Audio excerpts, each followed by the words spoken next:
Good evening sir. Sir இப்போ வந்து நம்ம நிறைய இண்டென்ட் எப்படி போடணும் அப்படின்னு சொல்லிட்டு நம்ம ரோலிங் ஸ்டாக் ஐட்டம்ஸ், அதாவது நம்ம லோக்கோல யூஸ் பண்ற ஐட்டம்ஸ் எப்படி இண்டென்ட் போடுறோம் அப்படின்றதெல்லாம் நம்ம நார்மலா நமக்கு எல்லாருக்குமே தெரியும். அது அது கூட எப்படி நீங்க பிளானிங் பண்ணுவீங்க? ஆஸ் பர் ஷெட்யூல், மேபி ஐஓஹெச் ஏஓஹெச் அந்த ஷெட்யூல் பிரகாரம் நீங்க பிளான் பண்ணி நீங்க இண்டென்ட் போடுவீங்க. இப்போ மெஷினரி அண்ட் பிளான்ஸ் ப்ரொக்யூர் பண்றதுக்கு அதுக்கு கூட நமக்கு ஒரு பிளானிங் தேவை. ஸோ எப்படி வந்து way of procedure for indenting MNB and way of planning for procuring MNB items. இப்போ வந்து நம்ம இப்போ லோக்கோ ஐட்டம்ஸ் ப்ரொக்யூர் பண்றதுக்கு நம்ம இண்டன் போட்டுக்கிட்டே இருப்போம். நம்ம வந்து ஆஸ் பர் இப்போ 5 lakhs பிலோ 5 lakhs சொல்லிட்டு இல்லை 10 lakhs இப்படின்னு ஆஸ் பர் பவர்ஸ் வந்து நம்ம இண்டன் வந்து நாங்கள் பிரிச்சு யாருக்கிட்ட இண்டன் அப்ரூவல் வேணுமோ அவங்க கிட்ட இண்டென்ட் அப்ரூவல் போயிட்டு அப்படின்னு நமக்கு வந்து டெண்டர் பப்ளிஷ் ஆகி போயிடும். இப்போ வந்து இதுக்கு வந்து நம்மளோட பிளானிங்கும் கொஞ்சம் தேவைப்படுது. இப்போ ஒரு நியூ மிஷினரி வாங்கணும் அப்படின்னா என்ன டிஃப்ரெண்ட் 7 அலோகேஷன், அதாவது ரெவின்யூல வாங்கலாம். ரெவின்யூல எவ்வளவு வரைக்கும் வாங்கலாம் அப்படின்னா அப் டு 8 lakhs வரைக்கும் தான் ரெவின்யூல வாங்க முடியும். அதுக்கு மேல ஹையர் லார்ஜ் மிஷினரி போகணும் அப்படின்னா நம்ம வந்து PH41 R PH42 away from போர்டா.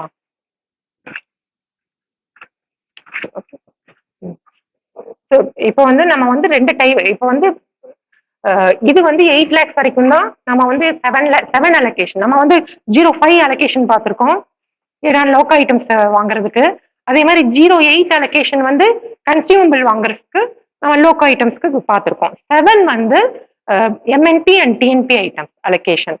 So இந்த 7 allocation as per SOP schedule of powers 20A1 of miscellaneous மேட்டர்ஸ்ல உங்களுக்கு வந்து அப் டு 8 lakhs வரைக்கும் தான் வாங்க முடியும். ஸோ அபவ் 8 lakhs வந்தா நீங்க இந்த மாதிரி எம்என்பி PH41 ப்ரொபோசல்ஸ் PH42 ப்ரொபோசல்ஸ்க்கு கேட்கும் போது அப்ப நீங்க வந்து முன்னாடியே வந்து ஒரு செக்ஷன்ல என்னென்ன எம்என்பி வேணும்னு சொல்லிட்டு அப்பப்போ நீங்க வந்து அதர் ரயில்வேஸ்ல என்னென்ன மிஷினரிஸ் வாங்கியிருக்காங்க அதோட யூசேஜ் அதெல்லாம் எடுத்து உங்க டைரியில வந்து நோட் பண்ணி வச்சுக்கிட்டீங்கன்னா எவ்ரி இயர் வந்து ஒரு தடவை தான் கால் பண்ணுவாங்க.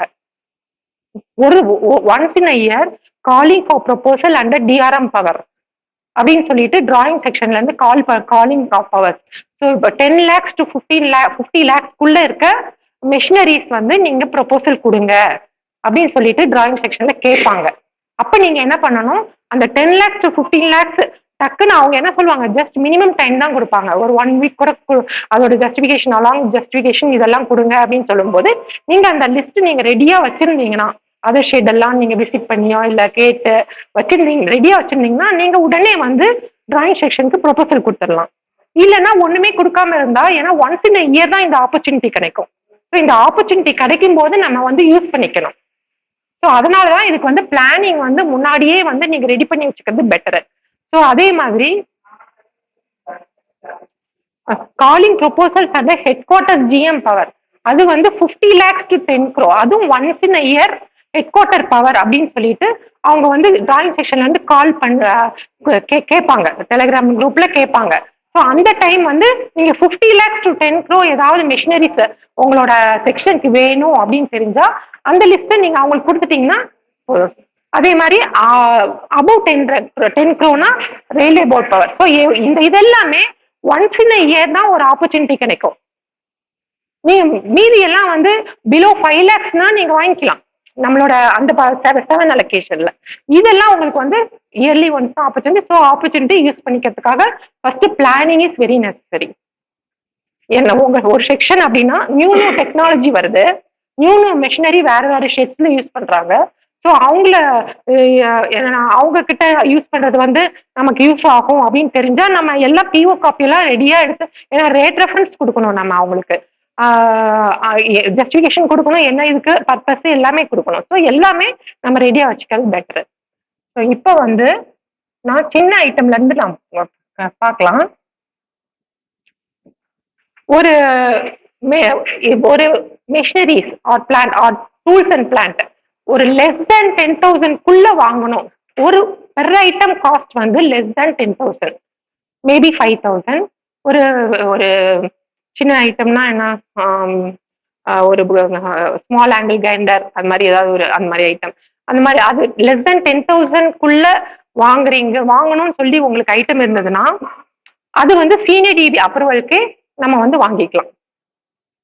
அப்ப வந்து என்ன ஆகணும், சீனியரிக்கு வந்து அப்ப 2.5 lakhs வரைக்கும் நம்ம வாங்கலாம். Each item less than 10,000 up to 25 lakhs. அப்படின்னா என்ன அர்த்தம், 10,000 வந்து ஈச் ஐட்டம் 10,000, ஸோ 25 நம்பர்ஸ் வாங்கலாம். அதாவது 10,000 இருந்தா, இதே 5,000 இருந்தா 50 நம்பர்ஸ் வரைக்கும் வாங்கலாம். ஸோ ஒரு நமக்கு வந்து இந்த மாதிரி லெஸ் தென் 10,000னா நம்ம வந்து சீனியர் கிட்ட அப்ரூவல் வாங்கி, அதாவது நீங்க வந்து இன்டென்ட் போட்டுருவீங்க. இப்போ ப்ராசஸ் எப்படி நடந்துட்டு இருக்குன்னா, நீங்க ஜஸ்ட் இன்டென்ட் போட்டுருவீங்க, அது அமௌண்ட்டோ பவரோ எதுவுமே இல்லாம நீங்க இன்டென்ட் போட்டுட்டு அப்புறம் நாங்க வந்து என்ன பண்ணுவோம், இதை வந்து டிஃபரன்ஷியேட் பண்ணி யாரோட பவர் அப்படின்னு பார்த்து நாங்க வந்து அந்த மாதிரி பண்ணுவோம். ஸோ சில டைம்ஸ் வந்து இந்த மாதிரி சீனியரி பவர் அப்படிங்கும் போது நமக்கு ஈஸியா சீனியரி அப்ரூவல் கிடைச்சிடும். அடுத்த நெக்ஸ்ட் டேவே வி கேன் ப்ராசஸ் இண்டன். ஆனா இந்த மாதிரி அபவ் மோர் தென் 10,000 போது நீங்க இண்டன் போட்டு வச்சிருப்பீங்க, நாங்க அதை வந்து பார்த்து வச்சிருப்போம். அந்த பவர் வந்து வெளியில வந்து எங்க போகும், ஃபைனான்ஸ் கன்கரன்ஸ்க்குலாம் போயிட்டு வரனால அந்த இண்டென்ட் அப்படியே நிற்கும். ஏன்னா கன்கரன்ஸ் போயிட்டு வர வரைக்கும் நாங்க வெயிட் பண்ணுவோம். ஸோ வெயிட் பண்ணிட்டு அதுக்கப்புறம் தான் இண்டென்ட் அப்ரூவல் நாங்க பண்ண முடியும். அப்புறம் தான் நாங்க ப்ராசஸ். ஸோ சில சில ஐட்டம்ஸ் பார்த்தீங்கன்னா நீங்க போட்டு வச்சுட்டு என்னடா இன்னுமே ப்ராசஸ் பண்ணல அப்படின்னு சொல்லிட்டு பார்ப்பாங்க. அந்த யூடிஎம்ல பார்த்தீங்கன்னா தெரியும், ரொம்ப நாள் ஆச்சு ஆனா இன்னும் ப்ராசஸ் பண்ணல. எம்என்பி ஐட்டம்ஸ்லாம் சில டைம்ஸ் இருக்கும். ஸோ இந்த ஃபர்ஸ்ட் இது உங்களுக்கு புரிஞ்சிச்சுன்னு நினைக்கிறேன். ஸோ நெக்ஸ்ட் வந்து இது வந்து மோர் தேன் 10,000. ஸோ மோர் தேன் 10,000 பிலோ விதின் 2.5 lakhs. அப்போ அதாவது ஈச் ஐட்டம் 2.5 lakhsன்னு வச்சுக்கோங்க. ஒரு ஐட்டம் 2.5 lakhsனா இது வந்து ஃபர்ஸ்ட் வந்து நம்ம என்ன பண்ணணும், ஏடிஆர்எம் அப்ரூவல், ஏடிஎம் கிட்ட அப்ரூவல் வாங்கணும். ஏன்னா it is as per SOP schedule of powers 20A(1) of miscellaneous matter. So அது பிரகாரம் பார்த்தா இது எல்லாமே அந்த ஷெட்யூல் ஆஃப் பவர்ஸ் பிரகாரம் தான் பண்றோம். ஸோ 2.5னா இது வந்து ஏடிஆர்எம் அப்ரூவல் வாங்கிட்டு நம்ம வந்து ஃபைனான்ஸ் கன்கரன்ஸ்க்கு சேலத்துக்கு அனுப்பிட்டு அவங்க ஃபைனான்ஸ் கன்கரன்ஸ்னா ஜஸ்ட் ரேட் எல்லாம் செக் பண்ணுவாங்க, செக் பண்ணி ஓகேன்னு சொல்லிட்டு அனுப்பிடுவாங்க. அது பண்ணோன்னா இண்டென்ட் அப்ரூவல் நம்ம சினிடி அப்ரூவலா டி அப்ரூவலா பார்த்து அப்படி போயிடும். சப்போஸ் 2.5 to 5 lakhs அப்படின்னா ஏடிஆர்எம் அப்ரூவல் வாங்கணும், ஃபைனான்ஸ் கன்கரன்ஸ் வாங்கணும், திருப்பியும் வெட்டிங்கும் போகணும். வெட்டிங் கன்கரன்ஸ்னா ஜஸ்ட் ரேட் மட்டும் செக் பண்ணுவாங்க. ஆனா வெட்டிங் அப்படிங்கும் போது அவங்க வந்து வைஸ் திஸ் மெஷினரி காஸ்ட், ஏற்கனவே இந்த machinery is available at shop Flora, எவ்வளோ வருஷமா யூஸ் பண்ணிருக்கீங்க, எத்தனை மெஷின்ஸ் இந்த மாதிரி இருக்கு, இந்த மாதிரி குவெரிஸ் எல்லாம் கேட்பாங்க வெட்டிங்ல. ஸோ நமக்கு வந்து சும்மா நம்மக்கிட்ட ஆல்ரெடி ஒரு நிறைய ஐட்டம்ஸ் இருக்கு, திருப்பியும் ஒன்று வாங்கினோம்னா அவங்க வந்து கொஸ்டின்ஸ் கேட்பாங்க. அதுக்கு நம்ம வந்து அந்த ஜஸ்டிஃபிகேஷன் வந்து கரெக்டாக கொடுக்கணும். ஸோ அந்த வெட்டிங் பண்ணிட்டு நம்ம இது பண்ணணும். ஸோ இது வந்து 5 lakhs to 8 lakhs அப்படிங்கும்போது இது பிஹெச்ஓடியில் அப்ரூவல் போகும். ஸோ பிசி வந்து நார்மலா பெட்டர். இது இந்த மாதிரி ஐட்டம்ஸ் வந்து இங்கேயே ப்ரொப்போஸ் பண்ணிடலாம் அபவுட். ஏன்னா பிசிஎல் சார் வந்து அப்ரூவல் கிடைக்கிறது கொஞ்சம் கஷ்டமா இருக்கலாம். ஸோ நம்ம 5 lakhs வரைக்கும் நம்ம 7 allocation போகும். நீங்க 8 lakhs மேலேயே வந்ததுனாவே உங்களுக்கு பட்ஜெட்ரி கொட்டேஷன் நீங்க ஒரு 1 year ஒன்ஸ் தானே கேட்பாங்க. நீங்க அதுக்குள்ள வந்து ரேட் வேரியேஷன் ஜாஸ்தி ஆயிடும். ஸோ 8 lakhsன்றது ஒரு 10 lakhs மாதிரி அக்செப்ட் பண்ணி அவங்க கிட்ட கொடுத்துக்கலாம். ஸோ இதுக்கு வந்து after every year proposal is asked for MNB PH41. PH41னா plan head 41. So plan head 41 அப்படின்னாவே மெஷினரி அண்ட் பிளான்ஸ், அவ்வளவுதான். So machinery and so machinery and plans வாங்கணும்னா அதுல வாங்கணும் அப்படின்னு சொல்லிட்டு அதுக்குண்டே தனியா பிளான் ஹெட். இப்போ ஒன்ஸ் ப்ரொபோசல் வந்து இது வந்து அப்ரூவ் ஆகி, ஆனா இப்ப நம்ம கொடுக்குற எல்லா ஐட்டம்ஸுமே அவங்க வந்து சாங்ஷன் பண்ணுவாங்கன்னு சொல்ல முடியாது. சில ஐட்டம்ஸ் சாங்ஷன் பண்ணுவாங்க, சில ஐட்டம்ஸ் சாங்ஷன் பண்ணாமலும் இருப்பாங்க. ஸோ ஒன்ஸ் ப்ரொபோசல் வந்து அப்ரூவ் ஆன அப்புறம் எஸ்டிமேட் வந்து ப்ரொபோசல் அப்ரூவ் ஆனாவே நமக்கு கிடைச்ச மாதிரி ஓகே. அப்புறம் நம்ம சாங்ஷன் வந்து டிராயிங் செக்ஷன்ல வாங்கி எஸ்டிமேஷன் சாங்ஷன் வாங்கிட்டு திருப்பி நம்ம வந்து இண்டென்ட் ப்ராசஸ் பண்ணோம். இந்த இண்டென்ட் ப்ராசஸ் பண்ணுவோம். Normal procedure. ஸோ பிளானிங் வந்து இந்த மாதிரி லார்ஜ் மிஷினரிக்கு இட்ஸ் வெரி இம்பார்ட்டன்ட். அதே மாதிரி நெக்ஸ்ட் வந்து எம்என்பி PH42 பிளான் ஹெட் 42 வந்து ஒர்க்ஸ்ன்னு சொல்லுவாங்க, ஒர்க்ஸ் ப்ரோக்ராம். இந்த ஒர்க்ஸ் ப்ரோக்ராம் வந்து என்னன்னா அதுவும் ஒன்ஸ் இன் இயர் சில டைம்ஸ் நமக்கு வந்து சாங்ஷன் பண்ணுவாங்க. இப்போ ஃபார் எக்ஸாம்பிள் இப்போ வந்து நமக்கு வீல் ஷாப் சாங்ஷன் பண்ணியிருக்காங்க, போயிட்டு இருக்கு. ஆகுமெண்டேஷன் ஆஃப் 300 லோகோஸ் PH42 போயிட்டு இருக்கு. இப்போ வந்து E8 lab, for example E8 லேபுக்குன்னே தனியா ஒரு PH42 சாங்ஷன் ஆகுது. ஸோ இந்த மாதிரி ஒர்க்ஸுங்கும் போது என்ன ஆகும்னா சிவில், எலக்ட்ரிக்கல் ஜெனரல், டிஆர்டி, நம்மளோட எம்என்பி, எஸ்என்டி, இவங்க எல்லாத்துக்குமே கம்பைன் பண்ணி இப்ப PH41ல ஒன்லி மெஷினரி. ஆனா PH42ல என்ன பண்ணுவாங்கன்னா எல்லாமே இருக்கும். இப்ப சப்போஸ் ஒரு பில்டிங் கன்ஸ்ட்ரக்ஷனுக்கு நம்ம சிவிலும் வரும், டிஆர்டி வரும், சில டைம்ஸ் எலக்ட்ரிக்கல் ஜெனரல், அதோட எலக்ட்ரிக்கல் ஜெனரல் ஒர்க்கு. ஸோ அப்ப வந்து அதுல வந்து ஒன் பார்ட் வந்து எம்என்பி வந்து இன்க்ளூட் ஆயிருக்கும். அதுல என்ன பண்ணுவாங்க, ஒரு லிஸ்ட், டோட்டல் லிஸ்ட் கேட்டுருவாங்க. அதுல PH41னா லார்ஜ் மிஷினரி, இன் க்ரோஸோ இல்ல லேக்ஸோ 50 லேக்ஸ் அந்த மாதிரி எல்லாம் இல்ல, பெரிய பெரிய இது அபவுட் 10 லேக்ஸ். ஆனா இதுல பாத்தீங்கன்னா சின்ன சின்ன 5 லேக்ஸா இருந்தாலும் சரி, 8 லேக்ஸா இருந்தாலும் சரி, பிலோ 10 லேக்ஸா இருந்தாலும் சரி, இல்ல சின்ன ஐட்டமா இருந்தாலும் சரி, ஒரு list of item machineries and TNPs required அப்படின்னு சொல்லிட்டு மொத்தமா கேட்பாங்க.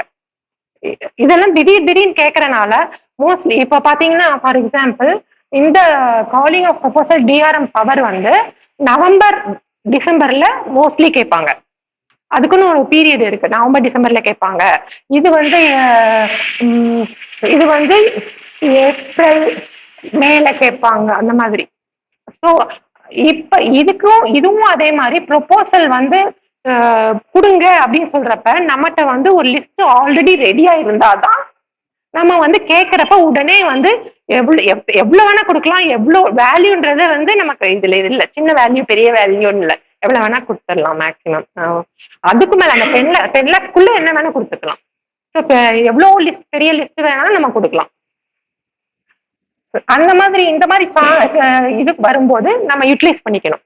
PH42 ப்ரொபோசல்ஸுமே list of items, MNB items கேட்கும்போது நம்ம யூட்டிலைஸ் பண்ணி நம்ம அந்த நமக்கு வேண்டிய செக்ஷன் எம்என்பிஸை கொடுத்துடணும். ஸோ எதுக்குனாலும் பேஸ் வந்து பிளானிங் தான். ஸோ பெட்டர் வந்து எல்லா ரயில்வே நம்ம ஷெட்ஸ்ல என்னென்ன இருக்கு, மற்ற ஷெட்ஸ்ல வந்து யூஸ் பண்ற மெஷினரிஸ் என்ன அப்படின்னு ஒரு அவேர்னஸ் இருந்து நம்மளும் அந்த பிஓ காப்பி எல்லாம் எடுத்து வச்சுக்கிட்டோம்னா, நல்லா இருக்குன்னு சொன்னாங்கன்னா பிஓ காப்பி எடுத்து வச்சு ரெடியா வச்சிருந்தோம்னா நம்ம எல்லாம் எப்ப கேட்கறாங்களோ அப்ப கொடுத்துக்கலாம். இப்ப ஸ்பேர் பார்ட்ஸ் ஆஃப் மெஷின் இப்போ வரைக்கும் என்ன பண்ணோம், ஒரு மெஷின்ஸ் வாங்குறதுக்கு என்னென்னு பார்த்தோம். இது ஸ்பேர் பார்ட்ஸ் ஆஃப் மெஷின்ஸ் வாங்கணும்னா என்ன பண்ணுவோம், நார்மலா இப்ப எப்படி வேணா இப்ப ஹை அலோகேஷன்ல வாங்குறோம் இல்லையா, அது மாதிரி வாங்கிக்கலாம்.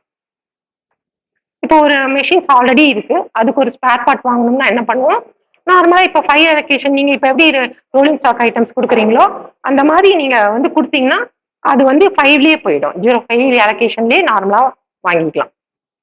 ரோலிங் ஸ்டாக் ஐட்டம்ஸ் வாங்குற மாதிரி பார்ட்ஸ் ஆஃப் த மெஷின்ஸ்க்கு வாங்கிக்கலாம். இப்போ ப்ரொக்யூரிங் ரூட் அப்படின்னா ஃபர்ஸ்ட் வந்து மெஷினரிஸ், இது வந்து இப்போ நமக்கு ரோலிங் ஸ்டாக் ஐட்டம்ஸ் வந்து சேஃப்டி ஐட்டம், நான் சேஃப்டி ஐட்டம் ரெண்டு இருக்கு. ஆனால் மெஷினரி அண்ட் பிளான்ஸ் எல்லாமே இட் வில் கம் அண்டர் நான் சேஃப்டி. ஸோ இப்போ வந்து நான் சேஃப்டி ஐட்டம்ஸ் அப்படிங்கும்போது ஜெம்ல வந்து இருக்கிறதுக்கு சான்ஸ் இருக்கு. ஏன்னா இந்த மெஷினரிஸ் எல்லாமே, மெஷினரிஸ் டிஎன்பிஸ் எல்லாம் ஜெம்ல காஸ்ட்லி லேக்ஸ், மேபி 50 லேக்ஸ் அந்த மாதிரி கூட ஜெம்ல கிடைக்கும். அப்போ வந்து இப்போ for example LCD thermal imager, radial drilling machine எல்லாமே ஜெம்ல இருக்கு, லாரி எல்லாமே ஜெம்ல இருக்கு. ஸோ ஜெம்ல இருந்ததுன்னா நம்ம ஜெம்ல தான் எடுத்து பார்க்கணும், எடுத்து அந்த ஜெம் ஐடி கொடுத்து அந்த டிஸ்கிரிப்ஷன்ல ஜெம் ஐடி நம்பர் கொடுத்து பண்ணணும். ஜெம்ல இல்ல அப்படின்னா நம்ம என்ன பண்ணணும், ஜெம் நான் அவைலபிலிட்டி ரிப்போர்ட் அப்படின்னு சொல்லிட்டு அந்த ஜெம்லயே வந்து கிரியேட் பண்ணணும். அது கிரியேட் பண்ணிட்டு அதுல இல்லைன்னு சொல்லி நீங்க கன்ஃபர்மேஷன் கொடுத்த அப்புறம் தான் கொடுத்துட்டு அந்த ஒரு ரிப்போர்ட் வரும். அந்த ரிப்போர்ட்டை வந்து யூடிஎம் இண்டென்ட்ல நீங்க அட்டாச் பண்ணணும், டாக்குமெண்ட்ல அட்டாச் பண்ணிட்டு so it can process as per open tender. IRPS PO எடுத்து நம்ம பிஓஓ பிக்யூஓ வச்சு நம்ம பண்ணிக்கலாம். இப்ப நம்ம இது வரைக்கும் நம்ம 20A மிஸ்லேனியஸ் மேட்டர்ஸ் பார்த்தோம் இல்லையா, இந்த ஒரு பேஜ் தான். கிளியரா இருக்கா? கிளியரா இருக்கா? ஸோ அதாவது இது வந்து ஷெட்யூல் ஆஃப் பவர்ஸ்ன்னு சொல்லிட்டு நமக்கு இருக்கு. இதுல வந்து இததான் நான் கன்சைஸா வந்து அங்க மொத்தமா போட்டிருக்கேன். அதாவது இது வந்து சீனியர் டி பவர், இது வந்து டிஆர்எம் பவர், இது வந்து பிஹெச்ஓடி. நம்ம வந்து இப்ப finance concurrence is required for about 10,000. ஸோ நான் 10,000 வரைக்கும் என்ன சொன்னோம், TNP approval senior D power இருந்தா போதும். ஸோ சீனியர் டிக்கு வந்து பெர் ஐட்டம் 20,000 போட்டிருக்கு. பட் ஆனா அபவுட் 10,000 நமக்கு வந்து கன்கரன்ஸ் போயிடணும். அதனால தான் 10,000 நான் அவங்க போட்டிருக்கேன்.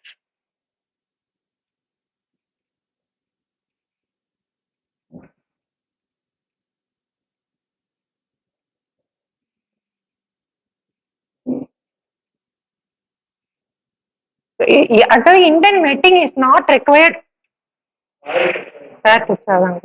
Indian wedding is not required up to 2.5 lakhs அப்படின்னு நம்ம இப்ப எப்படி பார்த்தோம், எதை பார்த்தோம், அதை பார்த்தோம் இல்லையா. இந்த மாதிரி நமக்கு பவர்ஸை வச்சுதான் நம்ம வந்து எல்லாமே ப்ரொசீஜர் ஃபார் இன்டெண்டிங் எல்லாமே வந்து ஆஸ் பர் ரூல்ஸ் பிரகாரம் தான் நம்ம வந்து இது பண்ணுவோம். ஸோ அப் டு 8 lakhs நான் இதெல்லாம் சொன்னேன் இல்லையா, வெட்டிங் போடுறது, கன்கரன்ஸ் போடுறது, டிஆர்எம்க்கு வந்து 5 lakhs வரைக்கும் நம்ம டிஆர்எம் அப்ரூவல் வாங்குறது எல்லாமே இந்த ஒரு 20A1. Okay,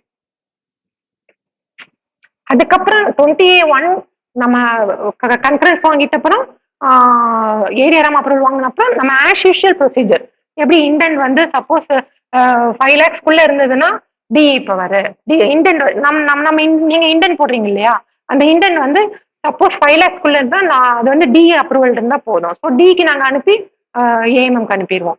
so up to 15 lakhs இருந்ததுன்னா சீனியர் டிக்கு போகும். So senior D power above suppose இப்போ மிஷினரிஸ் சொன்னோம், இப்போ PH41 machinery 10 lakhs about 10 lakhs இல்லைன்னா 50 lakhs அப்படிலாம் இருந்ததுன்னா எங்க போகும், சிஎல்டிக்கு போகும். அப்படியும் நமக்கு வந்து 45 lakhs மேல இருக்க மிஷினரிஸ் ப்ரொபோசல்ல இண்டென்ட் நமக்கு அப்ரூவ் ஆச்சுன்னா அது வந்து பிசிக்கு போகும். நம்ம இண்டென்ட் வந்து பிசிக்கு போய் அங்க ஆல்ரெடி அப்ரூவல் ஆனதெல்லாம். ஸோ இந்த மாதிரி தான் நம்ம ப்ரொசீஜர் பிரகாரம் போகும். இப்போ வந்து இது வந்து நம்ம நார்மலா இது வந்து இப்ப ஒரு இண்டென்ட்ல இதெல்லாம் இருக்கும் இல்லையா, நம்ம இண்டென்ட் போட்டா எல்லாமே தெரியும். இண்டெண்டர் அப்படின்னா நீங்க தான் இண்டெண்டர் வந்து யார் இண்டெண்டர், இப்ப விஜயகுமார் சொன்னா செக்ஷன், எந்த செக்ஷனும் அந்த இண்டெண்டர். ஸோ கன்சைனி அப்படின்னா கன்சைனி வந்து senior D RS LST. So இதெல்லாம் இண்டென்ட்ல ஆல்ரெடி வந்துடுறது தான். சும்மா ஒரு வந்து இண்டென்ட்ல என்னென்னலாம் வரும்னு சொல்லிட்டு பேயிங் அத்தாரிட்டியும் பாத்தீங்கன்னா உங்களுக்கு எல்லாமே இண்டென்ட்ல வருது. பேயிங் ஆஃபீஸர் வந்து senior D account Salem. Estimate, இப்ப எஸ்டிமேட் அப்படிங்கும்போது இப்ப நம்ம இது வரைக்கும் நம்ம வந்து நம்ம இண்டென்ட் போடும்போது எப்படி இருக்கும்னா இது ஆட்டோமேட்டிக்கா வந்துடும் இல்லையா இந்த நம்பர். இந்த இது வந்து சார் வந்து யார்கிட்ட இருந்து வருது, இந்த டிமாண்ட் வேல்யூ டோட்டலா வந்துடும். இது ஃபண்ட் அவைலபிலிட்டி இப்ப இந்த வருஷம் 26-27 நம்ம வந்து இட் இஸ் அவைலபிள், அது நம்ம 26-27 நம்ம ஃபண்ட் அவைலபிலிட்டி கொடுத்துக்கிறோம். சேஃப்டி வந்து இருந்துச்சுன்னா நம்ம இப்ப எம்என்பிக்கு நான் சேஃப்டி தான் வரும், பிஎஸ்சி கிடையாது. எம்என்பிக்கு பிஎஸ்சி கிடையாது. இப்ப இன்டெண்டர் ரெஃபரன்ஸ் ஓகே. இந்த எஸ்டிமேட் நம்பரும் இந்த எஸ்டிமேட் டேட்டும் இந்த எஸ்டிமேட் ஐட்டம் நம்பரும் இது வரைக்கும் நம்ம வந்து லோக்கோ ஐட்டம்ஸ்ல கொடுக்க மாட்டோம், பிளாங்கா தான் வரும். இண்டென்ட் போடுறீங்க. ஆனா இப்ப வந்து நமக்கு என்னன்னா நம்ம சொன்ன அந்த PH41 எஸ்டிமேட் இருக்கு இல்லைங்களா, இந்த PH41ல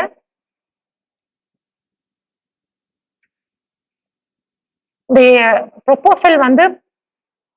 ப்ரொபோசல் வந்து அப்ரூவ் ஆச்சுன்னா PH41 ஆர் 42 ப்ரொபோசல் அப்ரூவ் ஆச்சுன்னா எஸ்டிமேட் வந்து ப்ரிப்பேர் பண்ணுவாங்க. அது டிராயிங் செக்ஷன்ல ப்ரிப்பேர் பண்ணுவாங்க. ஸோ எஸ்டிமேட்னா அதுக்கு ஒரு எஸ்டிமேட் நம்பர் இருக்கும்.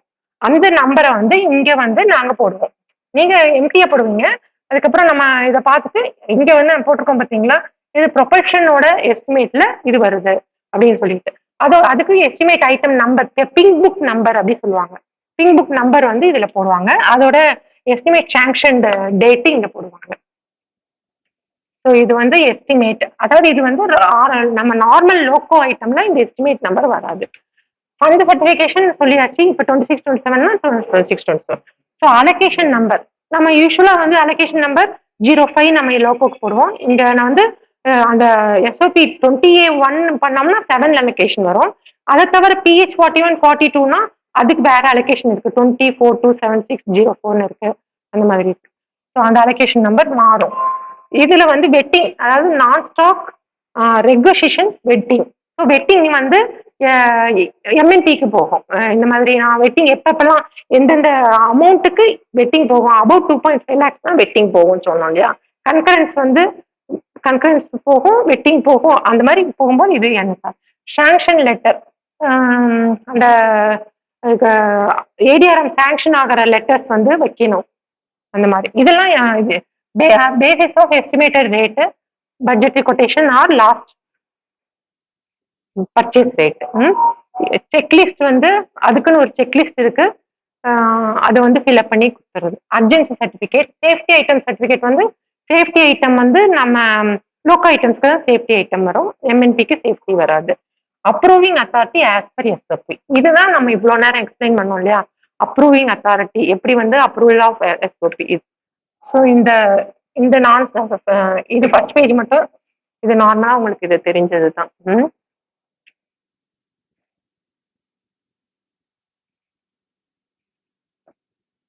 இப்போ வந்து நம்ம டிஸ்கிரிப்ஷன் வந்து ஃபர்ஸ்ட் டிஸ்கிரிப்ஷன்ல என்னென்னலாம் இன்க்ளூட் பண்ணணும் அப்படின்னா, அந்த மெஷினரியோட நேம் ஆஃப் த மெஷின், அதோட டைப் ஆஃப் த மெஷின் எல்லாம் இன்க்ளூட் பண்ணிக்கிறோம். குவான்டிட்டி போட்டுறோம். டிராயிங் இருந்தால் டிராயிங் அட்டாச் பண்ணணும். ஸ்பெசிஃபிகேஷன் ப்ரிப்பேர் பண்ணும்போது கரெக்டாக அது நம்ம எவ்வளோ மேக்ஸிமம் வந்து அந்த கம்பெனி கிட்ட இருந்து என்னென்னலாம் வாங்க போகிறோம் அப்படின்றத நம்ம, ஈவன் அக்சசரிஸ் இருந்தால் கூட நம்ம அதை மிஸ் பண்ணாமல் ஸ்டாண்டர்ட் அக்சசரிஸ் வேணும் அப்படின்னு சொல்லிட்டு அந்த ஸ்பெசிஃபிகேஷன் ப்ரிப்பேர் பண்ணும்போது ஜாகிரதையாக ப்ரிப்பேர் பண்ணணும். அக்சசரிஸ் விட்டுட்டோம்னா அவங்க கொடுக்க மாட்டாங்க, ஸ்பெசிஃபிகேஷன்ல இருந்தால் தான் கொடுப்பாங்க. ஸோ அதோட அப்புறம் ஜஸ்டிஃபிகேஷன். இப்போ வந்து நம்ம என்னென்ன மாதிரி பேர்ட்ஸ் யூஸ் பண்ணா நம்ம வந்து கொஞ்சம் வந்து கம்பெனி கிட்ட இருந்து நல்ல, ஏன்னா இப்போ வந்து பாத்தீங்கன்னா எல்லாருமே ப்ரொடக்ஷன் பண்றாங்க. எப்படி வந்து நம்ம வந்து கொஞ்சம் இப்போ பாத்தீங்கன்னா மேக், இந்த முன்னாடிலாம் என்னன்னா 3 மேக்ஸ் கொடுங்க, மினிமம் 3 மேக்ஸ் கொடுங்க அப்படி போடுவாங்க அட்லீஸ்ட். இப்பெல்லாம் எப்படின்னா மேக்ஸ் எல்லாம், ஏன்னா ஏகப்பட்ட பேர் நிறைய பேர் பார்ட்டிசிபேஷன் இருக்கனால 3 மேக்ஸ். இப்போ விஜிலன்ஸ் பாயிண்ட் ஆஃப் வியூல எல்லாம் பாத்தீங்கன்னா நீங்க ஸ்பெசிஃபிகேஷன் உங்களுக்கு ஏற்ற நல்ல ஸ்பெசிஃபிகேஷன் ப்ரிப்பேர் பண்ணிக்கோங்க. அவங்க அப்ப உங்களுக்கு வந்து ஜென்யூன் கஸ்டமர், ஜென்யூனான வெண்டர்ஸ் தான் வருவாங்க அப்படிதான் அவங்க சொல்றாங்க. So any vendors are eligible to participate and நம்ம அக்செப்ட் பண்ணலாம். ஆனா அவர் ஸ்பெசிஃபிகேஷன் வந்து வேகா இருந்ததுன்னா யாரோ ஒருத்தர் வந்து உள்ள நுழைஞ்சிருவாங்க. ஸோ இப்போ வந்து for example, firm should provide 0.5 remarks of the technical specification attached and should submit along with offer இப்படின்ற வேர்டு போட்டோம்னு வச்சுக்கோங்களேன். ஸ்பெசிஃபிகேஷன் ஒரு 10 பாயிண்ட்ஸ் கொடுத்துருக்கோம். நம்ம வந்து சில டைம்ஸ் கம்பெனிக்காரங்க என்ன பண்ணுவாங்க, நம்ம ஸ்பெசிஃபிகேஷன் ஒரு 10 பாயிண்ட்ஸ் கொடுத்துருப்போம். அவங்க என்ன பண்ணுவாங்க, ஒரு லீஃப்லெட்டோ கேட்டலாகோ ஆஃபர் டெண்டர்ல போட்டுருவாங்க. அதுல நம்ம போட்டிருக்கிற ஸ்பெசிஃபிகேஷனுக்கும் இந்த கேட்டலாக்கும் மேட்ச் ஆகுதான் நம்ம அதை டெஸ்ட் பண்றதுக்குவே போதும் ஆயிடும். இருக்கா இல்லையான்னு கூட தெரியாது சில டைம்ஸ். ஸோ அப்போ வந்து நம்ம வந்து வெறும் கேட்டலாக மட்டும் அட்டாச் பண்ணா பத்தாது, எங்களுக்கு வந்து 0.5 remarks for the compliance for the specification attached அப்படின்ற வேர்டு நம்ம இன்னும் கொஞ்சம் ஸ்பெசிஃபிக்கா போட்டோம்னா நம்ம வந்து டெக்னிக்கல் ஸ்க்ரூட்டினி பண்ணும்போது, அதாவது டிஎஸ் பண்ணும்போது கொஞ்சம் பைபாஸ் பண்ணலாம் நமக்கு. அப்ப ஆனா என்னன்னா நிறைய இப்ப வெண்டர்ஸ் வந்து 0.5 remarks போட்டா கூட சில டைம்ஸ் கொடுக்க மாட்டேங்கிறாங்க. அவங்களுக்கு இன்னும் அந்த ஆனா பெரிய பெரிய மிஷின்ஸ்க்கெல்லாம் நம்ம இப்படி போட்டாதான் அவங்க கம்ப்ளைண்ட்ஸ் பண்ணுவாங்க. எஸ், ஈச் அண்ட் எவ்ரி பாயிண்ட்டுக்கு எஸ் எஸ் அப்படின்னு, இல்லை டீவியேஷன் இருந்தா கொடுப்பாங்க. ஸோ இந்த மாதிரி நம்ம ஸ்பெசிஃபிக்கா எனக்கு இப்படிதான் வேணும், இப்படி இந்த மாதிரி கொடுங்க அப்படின்னு சொல்லி, அப்ப இப்ப சப்போஸ் இவங்க வந்து கொடுக்கலன்னா நம்ம அவங்கள பைபாஸ் பண்ணிடலாம். ஏன்னா நம்ம வந்து இந்த பாயிண்ட் கொடுத்தனால. அதே மாதிரி மேக் அண்ட் மாடல் அப்படின்னு சொல்லும்போது முன்னாடி எல்லாம் 3 மேக் அப்படி போடுவோம். இப்ப வந்து சிமிலர் இருந்தா ஏதாவது நம்ம தெரிஞ்ச மேக்ஸ் எத்தனை வேணா போடலாம். பட் ஆனா ஆர் சிமிலர், எதுக்காக நம்ம தெரிஞ்ச மேக்ஸ் போடுறோம்னா நெக்ஸ்ட் டைம் வந்து டக்குன்னு அந்த மேக் பார்த்தே நம்ம என்ன ஐட்டம்னு கண்டுபிடிச்சிக்கலாம். அதனால மேக்ஸ் எல்லாம் போடலாம். ஆனா ஆர் சிமிலர் தான் இப்ப போட சொல்றாங்க எல்லாரும். அப்ப என்ன பண்ணணும், firm should specify the product. இது ஒண்ணுமே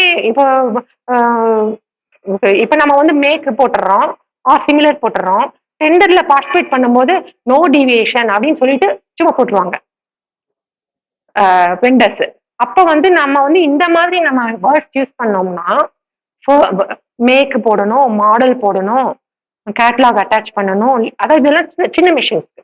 இப்போ நீங்க பாயிண்ட் வைஸ் ஸ்கீமாஸ்லாம் கொஞ்சம் பெரிய மிஷின்ஸ்க்கு ஒவ்வொரு, அதாவது நம்ம டிபெண்ட்ஸ் அப்பான் எந்த மிஷின்ஸ்க்கு எப்படி இண்டன் போடுறோமோ அது மாதிரி இந்த மாதிரி பாயிண்ட்ஸ் வந்து யூஸ் பண்ணிக்கலாம். சப்போஸ் வந்து இப்போ எதுவுமே போடாம விட்டுட்டோம்னா நம்ம பைபாஸ் பண்ண முடியாது. So they should indicate the product name, make, model number, catalogue, லீஃப்லெட்லாம் கூட சில ஒண்ணுமே அட்டாச் பண்ணாம கமர்ஷியல் டிவிஷன் நில் அப்படின்னு போட்டாங்கன்னா என்ன கொடுக்குறாங்கன்னு கூட தெரியாது. அந்த மாதிரி போயிடக்கூடாது. அதனால இந்த மாதிரி நம்ம வந்து கொஞ்சம் ஸ்பெசிஃபிக்கா பாயிண்ட்ஸை வந்து நம்ம அட்டாச் பண்ணணும். So this is required to bypass the vendors during technical service. அதே மாதிரி இப்போ எலிஜிபிலிட்டி கிரைட்டீரியா. இப்போ வந்து நம்ம எலிஜிபிலிட்டி கிரைட்டீரியா அப்படின்னு சொல்லும்போது நம்ம என்ன பண்ணுவோம், லைக்லி சப்ளையர்ஸ் அப்படின்னு சொல்லிட்டு நம்ம போடுவோம், யார் வேணா பார்ட்டிசிபேட் பண்ணலாம். ஆனா ஹையர் பெரிய மெஷின்ஸ் அப்படின்னா இப்போ சிஎம்இ பிளானிங் லெட்டர் வந்து ஒன்று இருக்கு. என்னன்னா எலிஜிபிலிட்டி கிரைட்டீரியா ஸ்பெசிஃபைட் இன் காஃப்மோ specification should not be diluted அப்படின்னு சொல்லிட்டு ஒரு லெட்டர் வந்திருக்கு. அதாவது காஃப்மோ ஸ்பெசிஃபிகேஷன் எது எதுக்கெல்லாம் இருக்கும் அப்படின்னா ஒரு 30 lakhs 50 மேபி கொஞ்சம் அபவுட் 10 lakhs மெஷின்ஸ்க்குலாம் இருக்கும் லிஸ்ட் காஃப்மோ ஸ்பெசிஃபிகேஷன். ஃபார் எக்ஸாம்பிள் காஃப்மோ சைட்டுக்கு எப்படி போகணும்னு காமிக்க அதுக்கு நான் எழுதியிருக்கேன். காஃப்மோ சைட்டுக்கு போனீங்கன்னா காம்பெண்டியம் ரிப்போர்ட்னு ஒன்று இருக்கும். அதுல பாத்தீங்கன்னா நிறைய மெஷின்ஸ், இது ஒரு பேஜ் மட்டும் நான் சும்மா ஸ்கிரீன்ஷாட் பண்ணிருக்கேன். நிறைய மெஷின்ஸ் இருக்கும். ஃபார் எக்ஸாம்பிள் பேக்கிங் ஓவன் வச்சுக்கோங்க. அப்ப அந்த பேக்கிங் ஓவனை கிளிக் பண்ணீங்கன்னா இந்த காஃப்மோ ஸ்பெசிஃபிகேஷனுக்குள்ள ஒரு எலிஜிபிலிட்டி கிரைட்டீரியா இருக்கும்.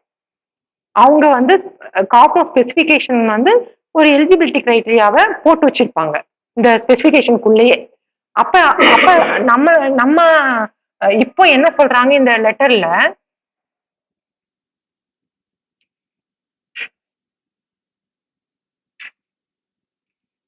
இந்த லெட்டர்ல என்ன சொல்றாங்க, எலிஜிபிலிட்டி கிரைட்டீரியா ஸ்பெசிஃபைட் இன் காஃப்மோ specification should not be diluted. நம்ம என்ன பண்ணுவோம் அப்படின்னா முன்னாடிலாம் காஃப்மோ அது எப்படி போனோம்னா காஃப்மோ சைட் வந்து குரோம்குள்ள போய் காஃப்மோ சைட்டுக்கு போனீங்கன்னா கன்சைனிங் கார்னர்னு இருக்கும். அதுக்கு யூசர் ஐடி எஸ்ஆர் பாஸ்வேர்டு வந்து இது இருக்கு. அதுல போய் ரிப்போர்ட்டுக்கு போனீங்கன்னா காம்பெண்டியம் ரிப்போர்ட்னு வரும். அதுல டோட்டல் மெஷின்ஸோட இது பெரிய பெரிய மெஷின்ஸோட இதெல்லாம் வரும். ஸோ இப்போ வந்து ஃபர்ம் ஷுட் நம்ம என்ன பண்றோம், இன்னும் கொஞ்சம் கன்சைஸா எனக்கு இவங்க மாதிரி பர்ஃபார்மன்ஸ் பார்க்குறோம். இப்போ பர்ஃபார்மன்ஸ் நல்லா இருக்கணும். இப்போ யாரு நிறைய கம்பெனி எங்கெங்கேயோ இண்டக்ஷன் ஹீட்டரே வச்சுக்கோங்க, எத்தனை ஷெட்ல வந்து நம்ம ப்ரொக்யூர் பண்ணியிருக்கிறாங்க. ஆனால் நல்ல இண்டக்ஷன் ஹீட்டர் வேணும், நல்ல குவாலிட்டி கம்பெனியான மெஷின்ஸ் வேணும்னா கொஞ்சம் இந்த மாதிரி வேர்ட்ஸ் எல்லாம் நம்ம போட்டாதான் நமக்கு வரும். ஏன்னா இப்போ வந்து எல்லாம் ஓப்பன் டெண்டர் விஜிலன்ஸ் பாயிண்ட் எல்லாம் இருக்கனால எல்லாருமே பார்ட்டிசிபேட் பண்றேன்னு சொல்லிட்டு தான் வராங்க. ஸோ இப்போ வந்து firm should have successfully supplied and commission. வெறும் சப்ளை மட்டும் கிடையாது, they should have commissioned at least 2 numbers அப்படின்னு சொல்றோம். இந்த 2 numbers தான் இந்த காஃப்மோ ஸ்பெசிஃபிகேஷன்ல ஸ்பெசிஃபை பண்ணியிருப்பாங்க. அதாவது நம்ம 2 numbers 5 numbers ஒவ்வொரு மிஷினுக்கும் ஒவ்வொரு மாதிரி இருக்கும். ஸோ 2 numbers ஆஃப் நம்ம என்ன எழுதிருக்கோம், மைக்ரோ கண்ட்ரோலர் பேஸ்ட் இண்டக்ஷன் ஹீட்டர்னு சொல்றோம். நார்மல் இண்டக்ஷன் ஹீட்டர் எத்தனையோ இருக்கு, micro controller based induction heater supply பண்ணவங்களா பார்த்து எனக்கு வேணும் அப்படின்னு சொல்லிட்டு நமக்கு தெரியும். அப்புறம் they should have supplied in the last 2 years. 2 numbers in last 2 years நம்ம சொல்றோம். இப்படி நம்ம வேகா நம்ம போட முடியாது. இந்த காஃப்மோ ஸ்பெசிஃபிகேஷன்ல இண்டக்ஷன் ஹீட்டர்னு இருக்கு, அதுக்குள்ள என்ன சொல்லுது 5 numbers in 10 years போட்டிருக்கா. இந்த பாயிண்ட் 2 numbers in 2 years சொல்றோம்ல, அதுதான் அந்த எலிஜிபிலிட்டி கிரைட்டீரியா இதுல வந்து ஸ்பெசிஃபை பண்ணிருப்பாங்க. அது பிரகாரம் தான் போடணும்னு சொல்லி இப்ப ரூல்ஸ் வந்திருக்கு. இப்போ வந்து நார்மலா வந்து இது வந்து ஹையர் மெஷின்ஸ், இது ஒரு சின்ன மெஷின்ஸ்க்குலாம் இந்த மாதிரி வேர்ட்ஸ் யூஸ் பண்ணிக்கலாம். They should have already supplied the same to any railways, any of the railways. ஏன்னா இது புதுசா வர வெண்டர்ஸ் எல்லாம் நம்ம அவாய்ட் பண்றதுக்கு ஏதாவது ஒரு ரயில்வேல அவங்க சப்ளை பண்ணியிருக்கணும் அப்படின்னு ஒரு கண்டிஷனை போட்டோம்னா, சரி இவங்க ஏதோ ஒரு ரயில்வேல பண்ணியிருக்காங்க, அதோட ஆர் நோட்டு சிஆர்என் காப்பி எல்லாம் வைக்கணும் அப்படின்னு சொல்லிட்டு நம்ம வச்சோம்னா கொஞ்சம் நம்ம சேஃபா இருக்கலாம். ஸோ நம்ம வந்து எங்க ஒரு ரயில்வேல வாங்கியிருக்காங்கன்னா கொஞ்சம் நல்லா தான் இருக்கும் அப்படின்னு சொல்லி அந்த மாதிரி நம்ம சில மிஷின்ஸ்க்கு இந்த மாதிரி வேர்ட்ஸ் யூஸ் பண்ணிக்கலாம். அப்புறம் இன்னும் அடிஷனலா வேணும்னா பெர்ஃபார்மன்ஸ் சர்டிஃபிகேட் கேட்கணும். பெர்ஃபார்மன்ஸ் சர்டிஃபிகேட்டை வந்து யார் கொடுப்பாங்க அப்படின்னா கன்சர்ன் ஷெட் தான் கொடுப்பாங்க. Shed authority. அப்ப இப்ப நம்ம சப்ளை பண்ணிட்டாங்க, கமிஷன் பண்ணிட்டாங்க. ஆனா எப்படி ஒர்க்கிங் பெர்ஃபார்மன்ஸ் எப்படின்னு சொல்லிடுறது அந்த ஷெட்டுக்கு தான் தெரியும். ஸோ அவங்க கிட்ட அந்த பெர்ஃபார்மன்ஸ் சர்டிஃபிகேட் வந்து எனக்கு வந்து அட்லீஸ்ட் ஒரு ஒரு நம்பர், அவங்க 10 நம்பர் கூட சப்ளை பண்ணியிருக்கலாம் டிஃப்ரெண்ட் ஷெட்ஸ்க்கு. பட் ஆனா 1 நம்பர் எங்களுக்கு வந்து வேணும். பெர்ஃபார்மன்ஸ் எப்படி இருக்கு சார், ஆஃப்டர் வாரண்டி பீரியட் எப்படி இருக்கு அப்படின்னு அவங்க வந்து, இல்ல விதின் வாரண்டி பீரியட் எப்படி இருக்கு, அவங்க வந்து எப்ப சப்ளை பண்ணாங்க, எப்ப கமிஷன் பண்ணாங்க, எப்ப வரைக்கும் ஒர்க்கிங் ஒர்க்கிங் சாட்டிஸ்பாக்டரியா இருக்கு அப்படின்னு அந்த பெர்ஃபார்மன்ஸ் சர்டிஃபிகேட்ல வந்துடும். ஸோ அந்த மாதிரி நம்ம ஸ்பெஷலிஸ்டாவும் போடலாம். இது வந்து வெண்டர் ஐடென்டிஃபிகேஷன். இப்ப நம்ம வந்து ஒரு யூடிஎம் இண்டென்ட் போடுறோம், மிஷினரிஸ் டிஎன்பிஸ் எதுக்குனாலும் அப்படி போடும்போது யூடிஎம் இண்டென்ட்ல உங்களுக்கு தெரிஞ்ச, சப்போஸ் உங்களுக்கு வந்து சில டைம்ஸ் அதே ஃபீல்ட்ல இருக்கனால சப்ளையர்ஸ் வந்து இவங்கெல்லாம் நல்ல சப்ளையர்ஸ் அப்படின்னு தெரிஞ்சிருந்தா லைக்லி சப்ளையர்ஸ்ல நீங்க ஆட் பண்ணிடணும். அப்பதான் அவங்க பார்ட்டிசிபேட் பண்றதுக்கு அவங்களும் பார்ட்டிசிபேட் பண்ணிடுவாங்க. இப்படி விட்டு மிஸ் பண்ணிட்டோம்னா அவங்களும் பார்க்காம விட்டுட்டாங்க. ஏன்னா இப்ப வந்து நம்ம லைக்லி சப்ளையர்ஸ்ல யார் யாரெல்லாம் ஆட் பண்றோமோ அவங்களுக்கு எல்லாமே இது போயிடும். எது டெண்டர் பப்ளிஷ் ஆகுது இல்லையா, அது அவங்களுக்கு போயிடும். ஸோ அவங்க பார்ப்பாங்க. ஆனா நம்ம தெரிஞ்சும் நம்ம போடாம விட்டுட்டோம்னு வச்சுக்கோங்களேன், அவங்க வந்து பார்க்காம விட்டுட்டாங்கன்னா அந்த குவாலிஃபைடு வெண்டர்ஸை நம்ம மிஸ் பண்ற மாதிரி ஆயிரும். ஸோ எந்த இண்டன்லயுமே, ஈவன் லோகோ ஐட்டம் இண்டன்லனா கூட நீங்க வந்து அந்த வெண்டர்ஸ் லிஸ்ட்ல லைக்லி சப்ளையர்ஸ் அப்படி வெண்டர்ஸ் லிஸ்ட் இருக்கு. நம்ம ஆட் பண்றதுல உங்களுக்கு தெரிஞ்ச வெண்டர்ஸ் எல்லாம் நம்ம நல்லா இருக்காங்க, நல்ல பர்ஃபார்மன்ஸ் நல்லா இருக்குன்னா அதை ஆட் பண்றது பெஸ்ட். வாரண்டி டேர்ம்ஸ் வந்து ஆஸ் பர் ஐஆர், பொதுவாக மிஷினரிஸ்க்கு வந்து ஐஆர்எஸ் டேர்ம்ஸ். ஐஆர்எஸ்னா Indian railway standard conditions of contract. அது வந்து எப்பயுமே வந்து 30 months தான் நம்மளோட இதுல. சில மெஷின்ஸ்க்கு மேபி 36 months இருக்கலாம், சில இதுக்கு 24 months இருக்கலாம். ஆனா நார்மல் கண்டிஷன் வந்து ஐஆர்எஸ் கண்டிஷன்ஸ் வந்து 30 months from the date of சப்ளைன்னு சொல்றோம். ஆனா நம்ம வந்து சப்ளை வந்து பண்ணிட்டு கமிஷனிங் வந்து 1 month கழிச்சு 2 months கழிச்சு தான் பண்ணுவாங்க. அப்ப நம்ம என்ன பண்ணணும், வாரண்டி கிளாஸ் போடும்போது 30 months from the date of commissioning தான் போடணும். அப்பதான் வந்து அந்த ஏன்னா பார்த்துருப்போம் நம்ம எத்தனை மெஷின்ஸ் வந்து வந்துடும், ஆனா கமிஷன் பண்றதுக்கு ரொம்ப டிலே ஆகும். இன்ஸ்பெக்ஷன் வந்து CBI inspection, third party inspection or RITES inspection. So above 5 lakhsனாவே கண்டிப்பா வந்து தேர்ட் பார்ட்டி இன்ஸ்பெக்ஷன் தான். பேமெண்ட் டேர்ம்ஸ் இப்பெல்லாம் முன்னாடி வந்து எப்படின்னா 80% + 20% கொடுத்துட்டு இருந்தாங்க மிஷினரிஸ்க்கு, நாட் ஃபார் இதுக்கு, ஒன்லி ஃபார் மிஷினரிஸ்க்கு. இப்போ வந்து 80% வந்து initially on receipt of machine 80% எல்லாமே கரெக்டா இருந்தது இருக்கு. ஜாயிண்ட் ரிசிப்ட் இன்ஸ்பெக்ஷன் அப்ப எதுவும் டிரான்சிட் டேமேஜஸ்லாம் இல்லை அப்படின்னா 80% பாஸ் பண்ணிடுவாங்க. அப்புறம் அந்த 20% எப்போ பாஸ் பண்ணுவாங்கன்னா அந்த 20% வந்து 10+10 பிரிப்பாங்க. 10% வந்து என்னன்னா கமிஷனிங் பண்ண அப்புறம் கொடுப்பாங்க. இப்ப அது என்ன ப்ராப்ளம் ஆயிடுச்சு அப்படின்னா இந்த 80% வாங்கி வச்சுக்குவாங்க. ஏன்னா வந்து மெஷினை கொடுத்துட்றாங்க, கமிஷன் பண்ண மாட்டாங்க. ஏன்னா அது ஒரு சின்ன பார்ட் தானே, 10% தானே. அதனால என்னன்னா அவங்களுக்கு வந்து சரி மெதுவா ஆட்களை அனுப்பலாம் அப்படின்னு சொல்லி நமக்கு ரயில்வேக்கு வந்து அது லாஸ் ஆகுது. மெஷினை மட்டும் வாங்கி வச்சுட்டு அதனால இப்ப 3 stage பேமெண்ட் ஆயிடுச்சு. ஸோ 60% + 20+, ஆக்சுவலா 20+20 போட்டிருக்காங்க, அது 20+10 அப்ப 6 ஆன் இனிஷியல் ரிசிப்ட் வந்து நல்லா இருக்கு அப்படின்னா 60% பேமெண்ட் பண்ணலாம். 20% வந்து கமிஷனிங் பண்ணப்புறம் பண்ணணும். அடுத்த 20% வந்து அதை வந்து வாரண்டிக்காக வச்சிருக்காங்க. வாரண்டி பீரியட் முடிஞ்சாதான் அந்த 20% வந்து கொடுக்க முடியும். அந்த மாதிரி அடுத்தது ஏஎம்சி பெரிய பெரிய மெஷின்ஸ்க்கெல்லாம் வந்து பெரிய மெஷின்ஸ்லாம் வந்திருக்கு, நமக்கு வீல் பிரஸ் வந்திருக்கு. இல்லைன்னா இப்ப அவங்களுக்குலாம் வந்து காம்ப்ரிஹென்சிவ் ஆனுவல் மெயின்டெனன்ஸ் கான்ட்ராக்ட் வந்து நம்ம அவங்க கிட்டே கொடுக்கறது தான் பெஸ்ட். ஸோ ஏன்னா நமக்கு வந்து ஃபார் வாரண்டி பீரியட் 2 இயர்ஸ் வரும்னு வச்சுக்கோங்க, 24 மந்த்ஸ் வச்சுக்கோங்க. அப்ப அந்த வாரண்டி பீரியட்ல அவங்க அட்டன் பண்றதுக்கு கம்பல்சரி ஆயிடும். ஆஃப்டர் வாரண்டி பீரியட் இன்னும் ஒரு 5 இயர்ஸ்க்கு வந்து ஏஎம்சி கொடுத்தோம்னா, ஸோ அந்த லைஃப் பீரியட் ஆஃப் மெஷின்ஸ் இருக்கிற வரைக்கும் ஓரளவு நம்ம வந்து அவங்க கிட்ட இருந்து அந்த சர்வீஸ் வந்து நம்ம சர்வீஸ் வந்து நம்ம வாங்கிக்கலாம். அவங்க அதுக்கு வந்து என்ன பண்ணுவாங்க, நம்ம வந்து தனியா வந்து after 2 years of warranty period firm has to quote separately for individually for 3 years. அது வந்து நம்ம மெஷின் காஸ்டோட வராது, தனியா வந்து கோட் பண்ணுவாங்க, செப்பரேட்டா கோட் பண்ணுவாங்க. அப்ப அந்த செப்பரேட்டா அதுல கோட் பண்ணும்போது என்ன ஆகும், ஏஎன்சி எல்லாம் என்ன பண்ணுவாங்க, ஒர்க் கான்ட்ராக்ட்ல செய்வாங்க, அப்படிதானே, டிராயிங் செக்ஷன்ல செய்வாங்க. ஸோ அந்த ரேட்டை வச்சு ஒர்க் கான்ட்ராக்ட் போடுவாங்க மெஷின்ஸ்க்கு வந்து ஏஎம்சி. ஸோ நம்ம வந்து பெரிய பெரிய மெஷின்ஸ்க்கு ஏஎம்சி இப்படி போட்டாங்கன்னா தேர்ட் இயர்க்கு, அதாவது first 2 years free warranty period, third year, fourth year, fifth year, sixth year, seventh year வரைக்கும் அந்த சர்வீஸ் வந்து அவங்களுக்கு வந்து நீங்க பண்ணி தரணும் அப்படின்னு சொல்லி அஷூரன்ஸ் பண்ணி தான் அந்த பிஓல வருது. ஸோ அந்த கண்டிஷன் கொடுத்தோம்னா அந்த பிஓல அஷூரன்ஸ் நீங்க ஏஎம்சி அந்த 5 வருஷம் அப்படின்னா அவ்வளோ 5 + 7 years it has to work satisfactory அப்படின்னு நம்ம அஷூரன்ஸோட கேட்குறோம் நம்ம. இன்ஸ்டல் அப்புறம் டெலிவரி, அது delivery and inspection on receipt of machinery. நம்ம வந்து physical inspection, technical inspection, joint report, அது வந்து எல்லாமே joint report with form. So ஸ்பெசிஃபிகேஷனை வந்து ஃபார் எக்ஸாம்பிள் ஜெம்ல வந்துச்சுன்னு வச்சுக்கோங்க, ஒரு ஜெம்ல வந்துச்சுன்னா ஜெம் கான்ட்ராக்ட் ஸ்பெசிஃபிகேஷன் இருக்கும். அந்த ஸ்பெசிஃபிகேஷன் இப்ப நம்ம ப்ரிப்பேர் பண்ற ஸ்பெசிஃபிகேஷன் அப்படின்னா நம்மகிட்ட ஸ்பெசிஃபிகேஷன் பிஓல அட்டாச் பண்ணிருப்பாங்க. அந்த ஸ்பெசிஃபிகேஷனும் வந்திருக்க ரிசிப்ட் ஆன் ரிசிப்ட் ஆஃப் மெட்டீரியலும் specification each and every point கரெக்டா இருக்கான்னு செக் பண்ணி பார்க்கணும்.